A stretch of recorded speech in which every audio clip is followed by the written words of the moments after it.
The alien exploration vessel Starbound Drift moved slowly through the dark empty space between two distant star systems. Captain Thalen stood on the bridge, his blue skin shimmering under the soft lights. He belonged to the Morvani race, a peaceful people who had spent thousands of years exploring the galaxy without ever finding a reason to fight. "Captain, our sensors are picking up something strange," said Science Officer Kira, her forearms working quickly over the control panels. Her large eyes looked worried as she studied the readings. Thalen walked over to look at the displays. "What kind of strange?" "It's a ship, sir. But it's like nothing in our databases. The design is completely unknown, and it's been drifting out here for a very long time." Kira's voice was filled with curiosity and concern. The captain ordered his crew to move closer to the mysterious object. As they got nearer, the alien ship became visible through the main viewing screen. Everyone on the bridge stopped what they were doing and stared. The ship was enormous, stretching nearly 2 kilometers from front to back. Its hull was dark gray and covered with deep scars and burn marks. Whatever this vessel had been through, it had seen many battles. The metal looked old and worn, but somehow it was still holding together in the cold vacuum of space. "Those are weapon marks," whispered Engineer Jorik, pointing at the damage on the ship's surface. "But what kind of weapons could do that?" The Morvani had never seen anything like it. In their peaceful society, ships were built for exploration, trade, and scientific research. This ancient vessel looked like it had been built for war. Dr. Nayland, the ship's doctor and scientist, ran scan after scan on the derelict ship. "Captain, I'm detecting life signs inside. Thousands of them. They appear to be in some kind of suspended sleep." "Suspended sleep? For how long?" Thalen asked. "From the readings, I'd say at least 10,000 years, maybe more. The technology keeping them alive is primitive compared to ours, but it's incredibly reliable. Whoever built this knew how to make things last." The boarding party prepared carefully. They had no idea what they would find inside the ancient ship. Captain Thalen led a small team through the airlock and into the dark corridors of the mysterious vessel. Their lights revealed walls made of thick metal, scarred and dented from some ancient conflict. The air was stale but breathable. Strange symbols were carved into the metal, a written language none of them had ever seen before. "The gravity is different here," noted Kira as they walked deeper into the ship. "Heavier than what we're used to. Whatever species built this must be stronger than us." They followed the life sign readings through twisting corridors until they reached a massive chamber. What they found there made them all stop and stare in amazement. Row after row of cylindrical chambers filled the huge room, each one glowing softly with internal lights. Through the clear tops of the chambers, they could see the sleeping figures inside. The beings were unlike anything the Morvani had ever encountered. They were shorter than the tall, thin Morvani, but their bodies looked incredibly strong and tough. Even in sleep, their faces showed hard lines and old scars. Their hair came in different colors, yellow, brown, black, and even gray. Some had hair on their faces, which was completely alien to the Morvani. "What are they?" whispered one of the younger crew members. Dr. Nayland moved from chamber to chamber, taking readings and studying the sleeping figures. They are carbon-based life forms, similar to several species we know, but with some major differences. Look at the bone density readings, their skeletons are much thicker and stronger than ours. And their muscle mass is incredible. "They look like warriors," said Captain Thalen quietly. "Even sleeping, they look ready to fight." The chambers were connected to a central system that had been keeping the beings alive for thousands of years. The technology was simple but effective, designed to last for ages without maintenance. Labels on each chamber showed strange symbols that none of them could read. "Captain, I'm finding more chambers throughout the ship," reported Kira over the communication system. "I count at least 1,000 sleeping beings, all of the same species." As they explored more of the ship, they found weapon storage areas filled with tools of war they had never imagined. The entire vessel seemed designed for conflict, from its heavy armor to its weapon systems to the way the corridors could be easily defended. "This isn't just a ship," realized Dr. Nayland. "It's a fortress that can travel through space." These beings were either running from a terrible war, or they were going to fight one. The discovery sent shockwaves through the peaceful galactic community when Captain Thalen reported their findings. For thousands of years, the various alien races had lived in harmony, solving their problems through talking and trade. The idea of a species that lived for war was terrifying and fascinating at the same time. "Should we wake them up?" asked Kira as they prepared to return to their own ship. Captain Thalen looked at the sleeping figures one more time. Something deep inside told him that waking these ancient warriors would change everything they knew about the galaxy. But they couldn't just leave them drifting in the darkness forever. Prepare the medical bay, he decided. We'll start with one. Let's find out who these people are and why they've been sleeping in the dark for so long. The ancient ship Iron Resolve had finally been found after 10,000 years of drifting through space. Inside lay the last survivors of a species that had known nothing but war, waiting to wake up in a galaxy that had forgotten how to fight. Dr. Nayland stood nervously beside the first cryogenic chamber they had chosen to open. His hands shook slightly as he worked on the ancient control system. The sleeping figure inside was a female with short brown hair and several visible scars on her face and arms. "Are you sure about this?" asked Captain Thalen for the third time. "We have no idea how these beings will react to being awakened." "The chamber systems are stable," Dr. Nayland replied, checking his readings again. "Her vital signs are strong. If we're going to wake any of them up, she's our best choice." The process began slowly. Steam started to rise from the chamber as the temperature increased. Ancient machines hummed to life, systems that had been running automatically for thousands of years. The woman's breathing became deeper and more regular. Suddenly, her eyes snapped open. They were gray like storm clouds, and they moved quickly around the room, taking in everything. Before anyone could react, she sat up fast and swung her legs over the side of the chamber. Her hand reached toward her hip, looking for something that wasn't there. "Where's my weapon?" she said in a voice that was rough from centuries of sleep. The words were in a language none of them understood, but the translation device on Dr. Nayland's belt began working immediately. "Please, don't be afraid," said Captain Thalen, holding up his hands to show he meant no harm. "You're safe. We found your ship and rescued you." The woman looked at each of the aliens carefully, studying their faces and body language like she was deciding if they were enemies. Her movements were quick and precise, even after sleeping for so long. She stood up and tested her balance, her body ready for action. "I'm Rebecca Hayes, commander of the Terran Defense Corps," she said, standing straight like a soldier. "What year is it? Where are my people? Are we still at war?" Dr. Nayland tried to explain gently. "You've been sleeping for over 10,000 years. Your ship was drifting in empty space when we found it." Rebecca's face went pale, but she didn't show fear. Instead, she looked angry. 10,000 years? The war? Did we win? Did Earth survive? "We don't know about your war or your planet," Captain Thalen said softly. "We were hoping you could tell us." Rebecca sat back down heavily, putting her head in her hands for a moment. When she looked up, her eyes were hard again. "If I'm awake, then the others need to be awakened too. How many survived the journey?" "We count 1,000 of your people, all still alive in their chambers," Kira reported. "Only 1,000, Rebecca whispered. "We started with 10,000 when we left Earth." She stood up again, "All business now. I need to see my ship. I need to check our systems and wake my officers." As they walked through the corridors of the ancient vessel, Rebecca moved like she owned every inch of it. She checked doorways and corners automatically, always watching for danger. The aliens noticed how she seemed to know exactly where everything was, even after sleeping for so long. "This is the Iron Resolve," she said proudly, touching the scarred walls. "She's carried us through more battles than I can count. Built to take damage and keep fighting." Dr. Nayland was fascinated by how quickly Rebecca had recovered from her long sleep. Most beings would need days or weeks to fully wake up, but she seemed completely alert and ready for action. They returned to the chamber room where Rebecca began the process of waking her senior officers. The first was a tall man with gray hair and a face covered in old battle scars. "Marcus," Rebecca said as the man sat up. "We made it. We're somewhere safe." Lieutenant Marcus Webb looked around at the aliens and nodded calmly. Like Rebecca, his first instinct was to look for weapons and threats. "How long were we out, Commander?" 10,000 years, Marcus. Earth is gone. We're all that's left." Marcus absorbed this news without showing emotion. "Orders, We assess our situation. Find out where we are and what we're dealing with." Rebecca turned to Captain Thalen. "You said your people found us. What kind of galaxy is this? Who runs things? What are the major threats?" The aliens exchanged confused looks. Captain Thalen tried to explain. "There are no major threats. The galaxy has been at peace for thousands of years. Different species work together, trade with each other, and solve problems by talking."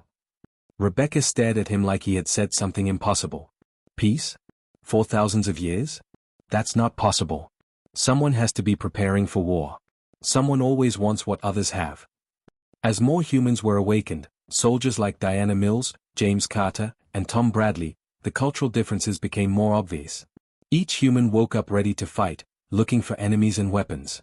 They moved like trained warriors, even the ones who looked tired and old.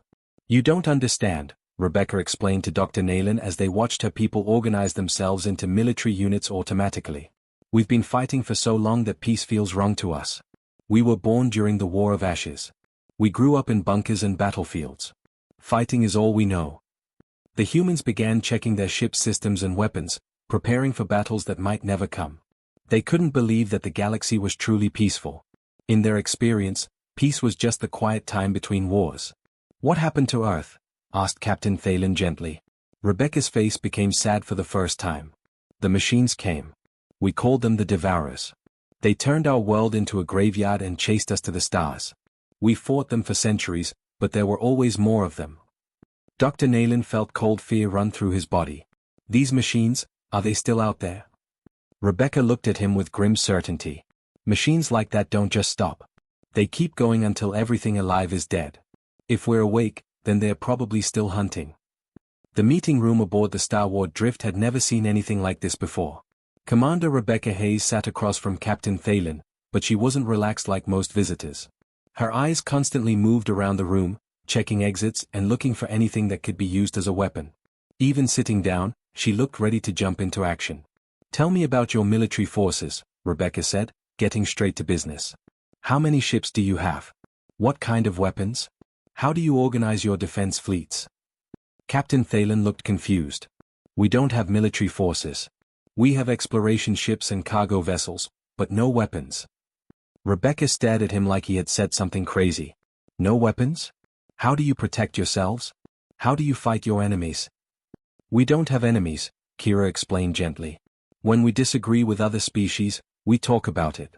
We make trade deals or share resources until everyone is happy." "That's impossible," said Lieutenant Marcus Webb, who had joined the meeting. "Someone always wants more than they have. Someone always tries to take what belongs to others.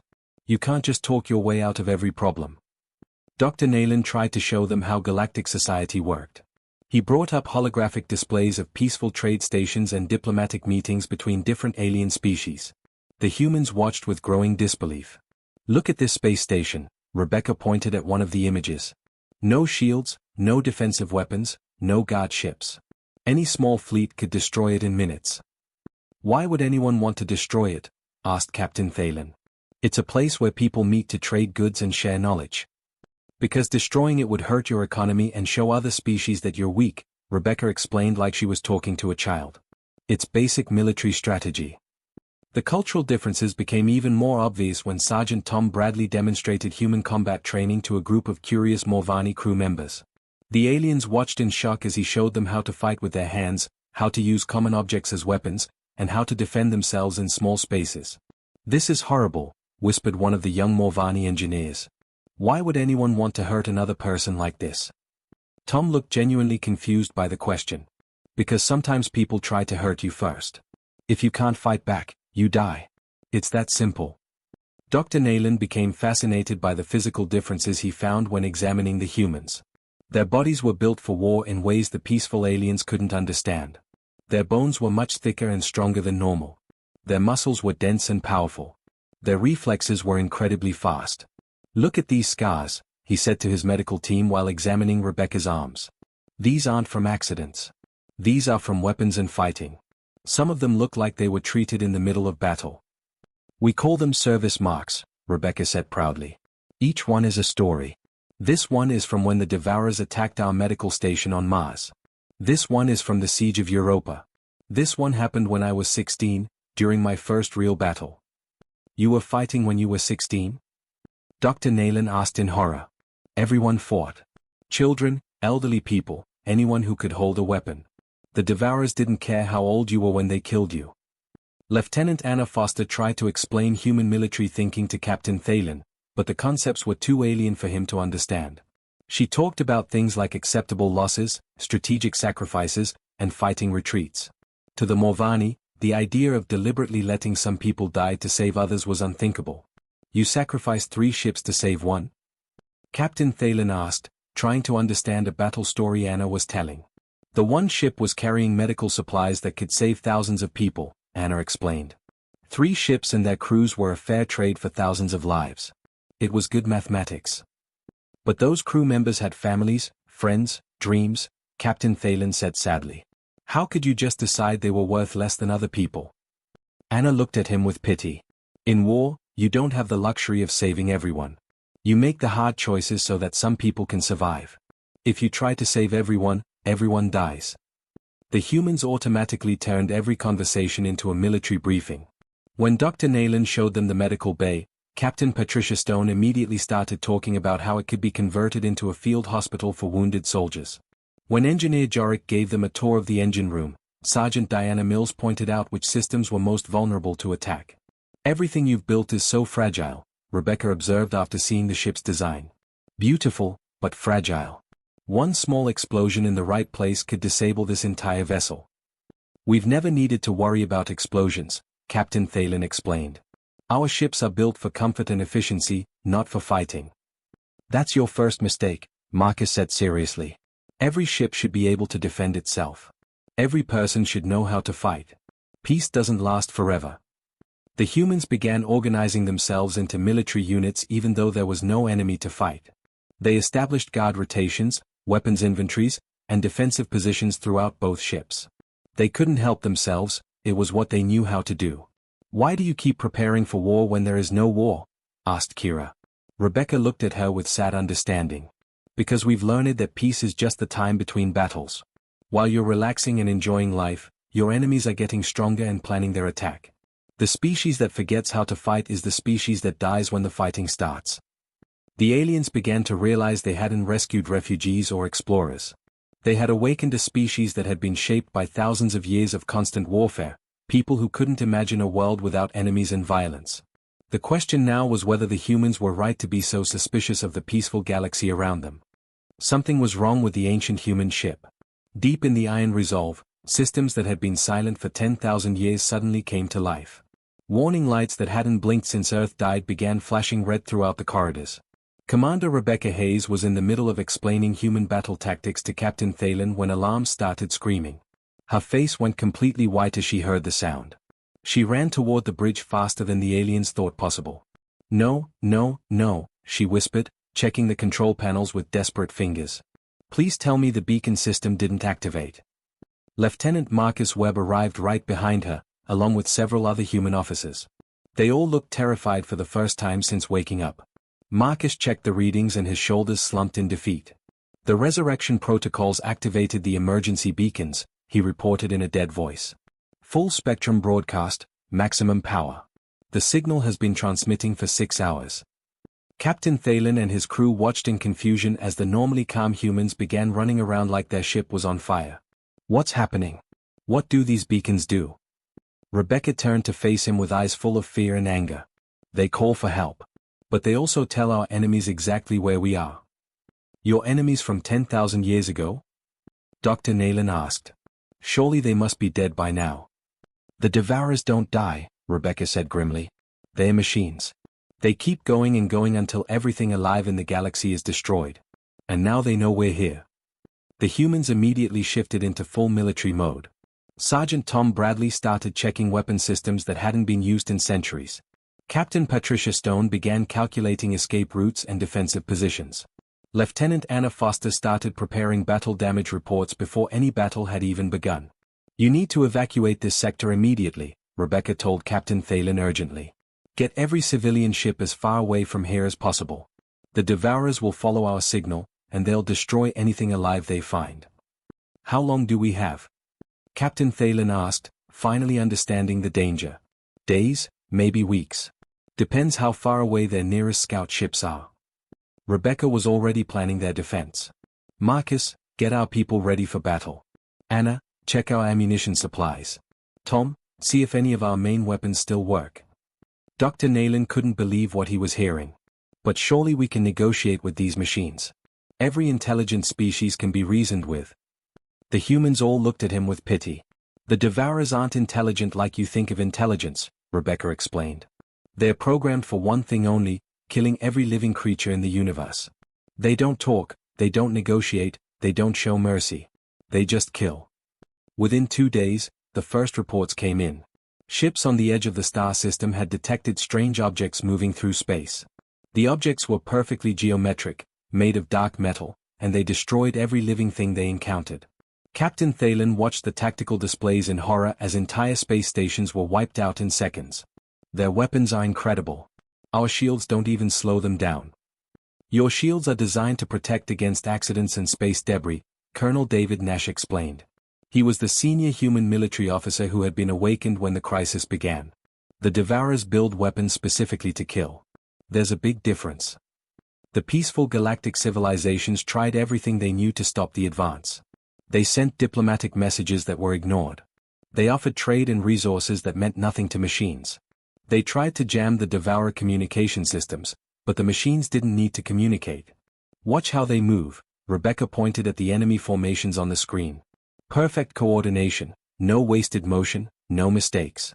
Each ship knows exactly what every other ship is doing. They've been practicing this for 10,000 years.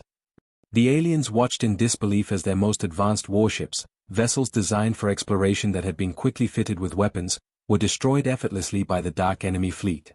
The Devourers moved like a swarm of deadly insects, surrounding and overwhelming anything that tried to fight them. Why don't they try to capture our ships? Asked Kira.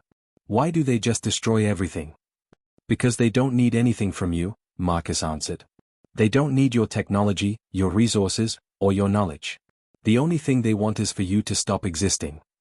Major Helen Brooks, one of the human tactical experts, studied the Devourer attack patterns with professional interest.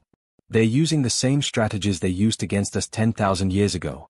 Overwhelming force, total destruction, no survivors. How did you fight them before? Captain Thalen asked desperately. We didn't fight them, Rebecca said honestly. We ran from them. We hid from them. We died fighting them. But we never beat them. That's why we're the only humans left alive. As more Devourer ships poured into the system, the aliens began to understand what they were facing. These weren't conquerors who wanted to rule them or enemies who could be defeated in battle. These were exterminators who wouldn't stop until every living thing in the galaxy was dead. Our evacuation ships can't outrun them, reported Engineer Jorik in panic. They're faster than anything we have. Then we don't run, Rebecca said with cold determination. We fight. We buy time for as many people as possible to escape. We make the Devourers pay for every life they take. The humans began preparing for their final battle with the calm efficiency of soldiers who had always known this day would come. They weren't fighting to win, they were fighting to make their deaths matter. This is insane, Dr. Nayland said as he watched them prepare weapons and plan desperate attacks. You're all going to die. Rebecca looked at him with a sad smile.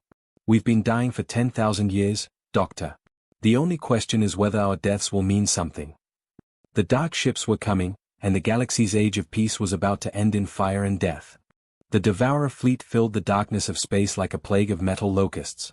Thousands of geometric ships moved in perfect formation, their dark hulls absorbing light instead of reflecting it. They had come to finish what they started 10,000 years ago. Commander Rebecca Hayes stood on the bridge of the Iron Resolve, watching the enemy approach through the main screen. Around her, the last 1,000 humans prepared for their final battle. They moved with the calm efficiency of soldiers who had accepted their fate long ago. Enemy fleet at maximum range, reported Lieutenant Marcus Webb. I count over 5,000 ships, with more arriving every hour. Our weapons? Rebecca asked. Ammunition is low, but our main guns still work. The ship's armor is old but solid. We can hurt them if we get close enough. Captain Thalen and his Morvani crew watched in amazement as the humans transformed their ancient vessel into a fortress. Civilian areas were sealed off and converted into ammunition storage.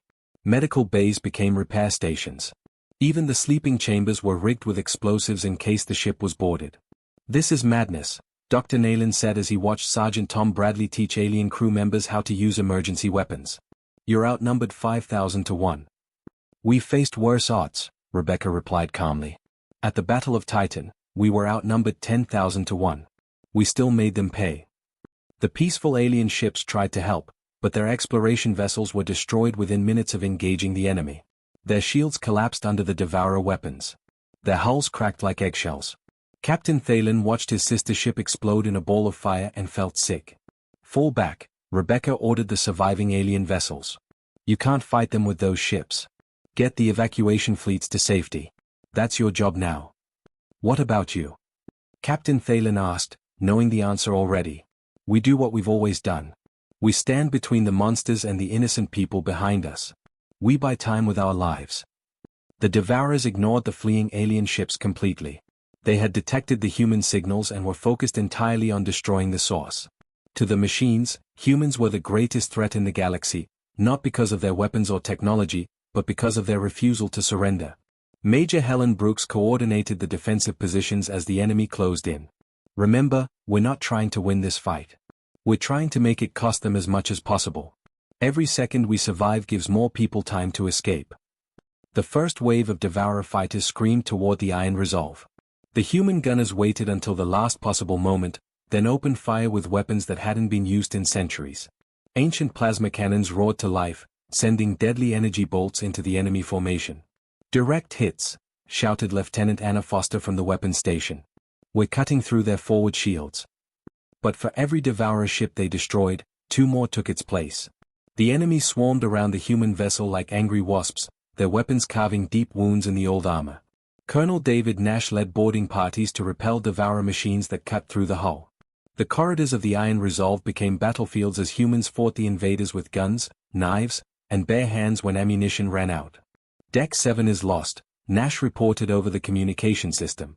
We're falling back to Deck 6. The machines just keep coming. Captain Patricia Stone rammed the ship directly into a cluster of enemy vessels, using the Iron Resolve as a giant weapon. The impact crushed dozens of Devourer ships, but it also crippled the human vessel's engines. We're dead in space, Marcus reported. Main power at 30%. Hull breaches on every deck. We won't last much longer. Through it all, Rebecca never lost her calm. She directed the battle like a chess master, sacrificing pieces to protect others, trading lives for precious minutes. When alien rescue ships tried to approach, she ordered them away. Stay back, she commanded Captain Thalen over the radio. Don't throw your lives away for us. Get those evacuation ships to safety. That's an order.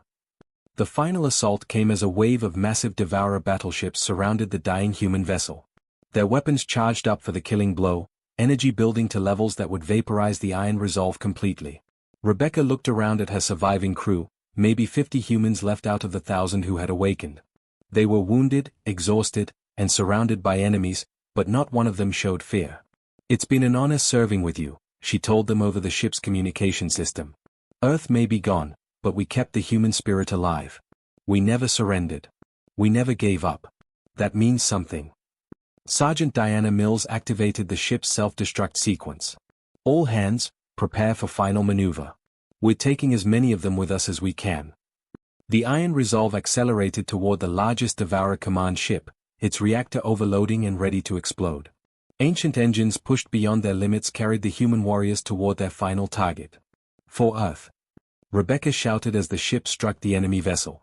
The explosion lit up the entire star system. The Iron Resolve and the Devourer command ship disappeared in a ball of nuclear fire that destroyed hundreds of enemy vessels caught in the blast. When the light faded, the human ship was gone. But their sacrifice had bought the galaxy precious time. Evacuation fleets escaped to distant systems. Alien species began preparing for war for the first time in thousands of years.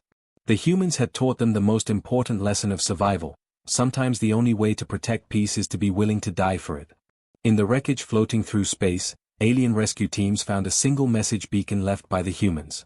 Rebecca's final words to the galaxy: we were soldiers. We did our duty. Remember us, and learn to fight. The war is just beginning. The age of peace was over, but humanity's legacy would live on in those they saved.